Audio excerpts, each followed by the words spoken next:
surprise. Press 2 if...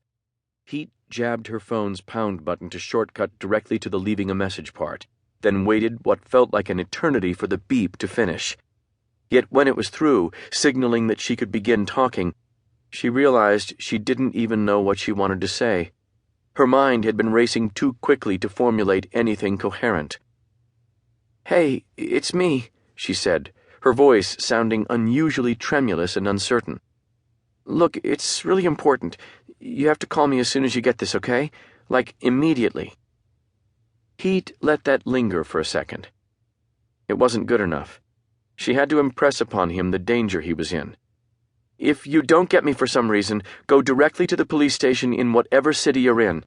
Tell them you need protection because there's been a credible threat against your life. And if you can't get to the police, at least find someone with a gun who can watch your back and... Look, just call me, okay? I love you." She ended the call and sagged against the wall. Then she turned and saw the blinds to her office were open. The entire squad could see her. Very deliberately, she took a deep breath. Then another. She looked down at her blouse, which was crisply ironed and still tucked neatly into the flat waistband of her slacks. She brought her chin up and straightened her spine. Then she opened the door of her office and returned to the bullpen. "Play that video again," she said. "Cap," Rayleigh began. "You sure you want to—" "Play the fucking video, Rails," Heat said. Time froze for a second. Nikki Heat almost never swore, and everyone in the precinct knew it. She fixed her detectives with a steely gaze and addressed them in a raised voice that had rediscovered its resolve. "Let's not allow the sensationalism of this video to distract us," she said. "This is a murder investigation, people. Murder investigations are what we do here." She pointed at the screen. "That video is our first piece of evidence. It is also the killer's first mistake. And I'm sure they've made others.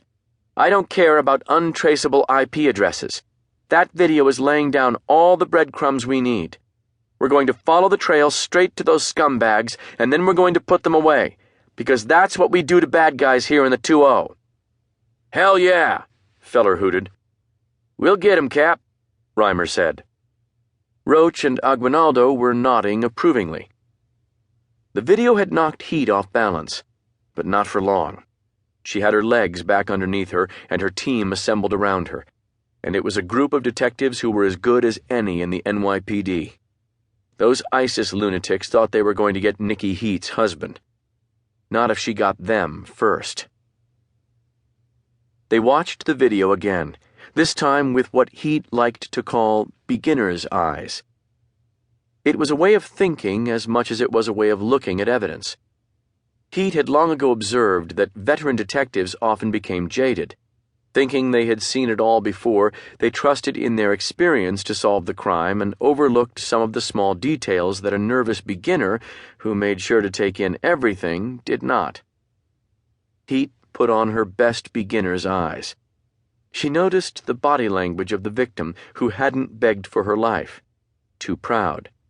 She noted that the man with the machete had swung the weapon with his left hand, making him unusual in Arab culture, which considered the left hand unclean and forced children to use their right. She saw the way the men on camera kept looking at someone off camera, probably the person who was in charge. When the video ended, Heat instructed Rayleigh to pause it, freezing the frame just before the screen went dark. The threat against Rook was now a thing she had put in its own box. Compartmentalizing was often the only way a cop could keep doing her job, and Nikki Heat was one of the best at it. "Okay, first we need to identify our victim," Heat said. "We know she's a journalist, but New York City has a lot of those." "Too many," Ochoa said, then immediately buttoned his mouth when Heat glared at him. "Rails, can you give me an estimate of the victim's height?" Heat asked. Rayleigh, who wasn't known as the king of all surveillance media for nothing, said, "Way ahead of you." He pointed toward the ceiling depicted in the video. It was white corkboard with recessed fluorescent lighting fixtures. Standard commercial fluorescent light bulbs are 48 inches long. All I had to do was take that known factor and use it to extrapolate the height of the victim. It got